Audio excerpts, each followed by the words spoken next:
Heaven, at my empty words, was my invention. Hearing not, my tongue anchors on Isabel. Heaven in my mouth, as if I did but only chew his name, and in my heart, the strong and swelling evil of my conception.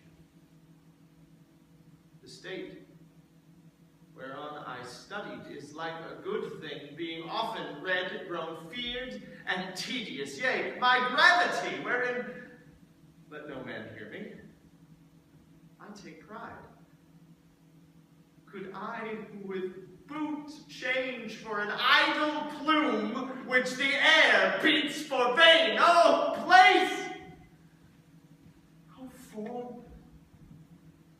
How often dost thou with thy case, thy habit, wrench awe from fools, and tie the wiser souls to thy false seeming blood?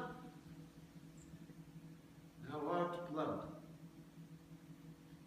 That's right, good angel, of devil's horn. 'Tis not the devil's crest.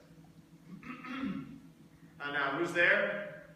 One Isabel, the sister, desires access to you. Teach her the way.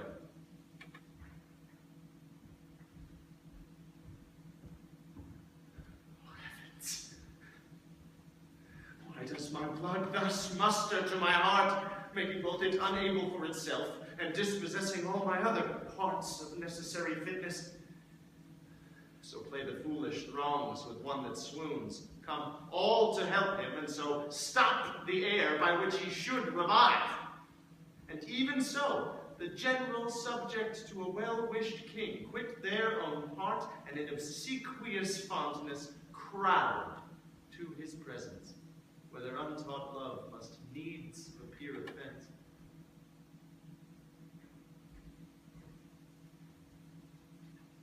How now, fair maid? I am come to know your pleasure. That you might know it would much better please me than to demand what is. Your brother cannot live. Even so, heaven keep your honor. Yet may he live a while, and it may be as long as you or I. Yet he must die. Under your sentence? Yea. When, I beseech you, that in his reprieve, longer or shorter, he may be so fitted that his soul sicken not. Ah. Fie. These filthy vices. It were as good to pardon him that hath from nature stolen a man already made, as to remit their saucy sweetness that do coin heaven's image. To set down so in heaven, but not on earth. Say you so?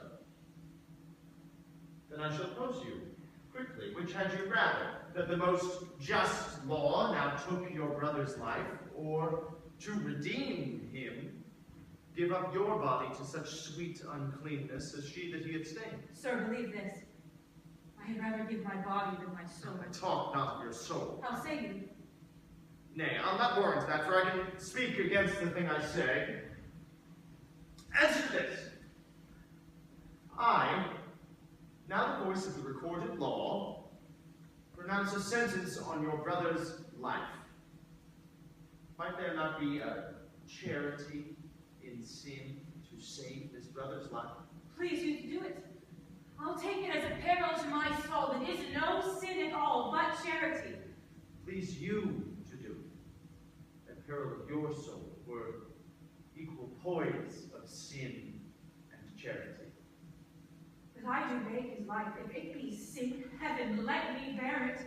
You granting of my suit, if that be sin, I'll make it my morning prayer to have it added to the thoughts of mine, and nothing of your answer. Nay, but hear me, your sense pursues not mine. Either you are ignorant, or seem so craftily, and that's not good. Let me be ignorant, and in nothing good, but graciously to know I am no better. Thus wisdom wishes to appear most bright when it attacks itself. But mark me, to be receive it plain, I'll speak more gross. Your brother is to die. So? And his offense is so, as it appears, accountant to the law upon that pain. True. Admit no other way to save his life, as I subscribe not that, nor any other, but in the loss of question, that you, his sister, finding yourself desire of such a person whose credit with the judge or own great place could fetch your brother from the manacles of the all-building law, and that there were no earthly mean to save him, but that either you must lay down the treasures of your body to this suppose, or else to let him suffer. What would you do? As much for my poor brother as myself.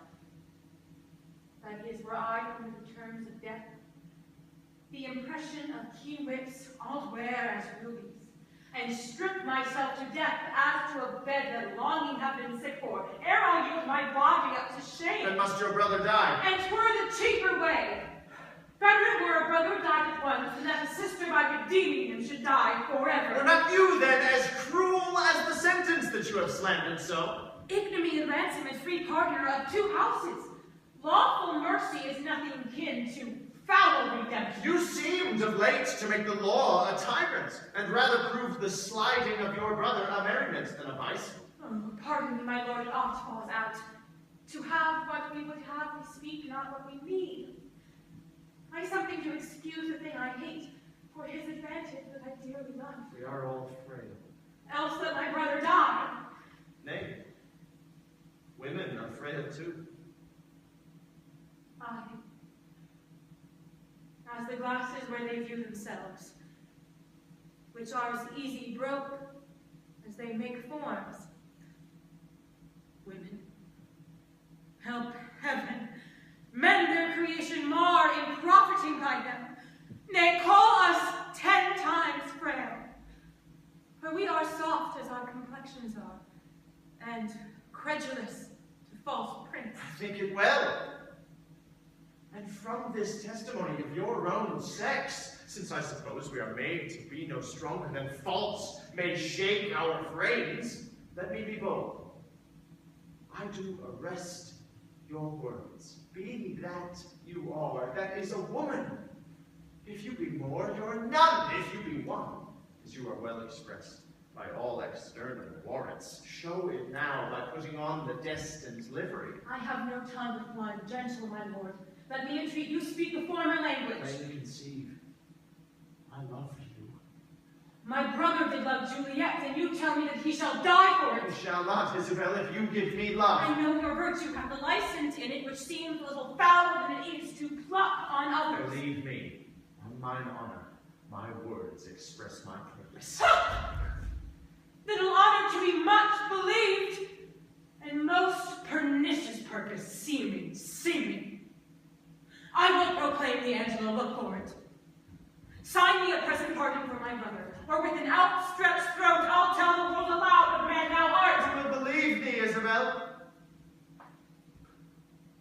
My unsoiled name, the austereness of my life, my vouch against you, and my place in the state will so your accusation overweigh that you shall stifle in your own report and smell of calumny.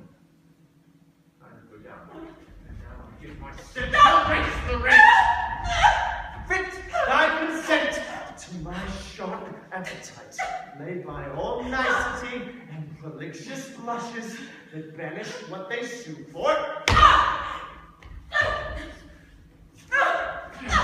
Redeem thy brother by yielding up thy body to my will, or else he must not only die the death, but thy unkindness shall his death draw out to lingering silence.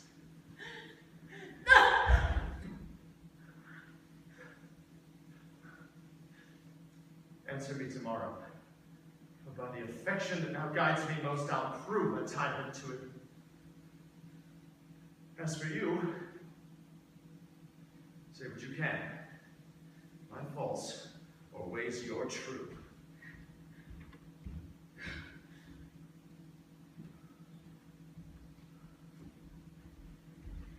whom should I complain? Did I tell this? Who would believe me? Oh, perilous mouths that bear in them one and the self-same tongue, either of condemnation or of proof. I'll to my brother. Though he hath fallen by prompture of the blood, yet hath he in him such a mind of honor, that had he 20 heads to tender down on 20 bloody locks, he'll yield them up before his sister should her body stoop to such abhorred pollution. Then Isabella chased, and brother died. More than our brother is our chastity. I will tell him yet of Angelo's request, and fit his mind to death for his soul's rest.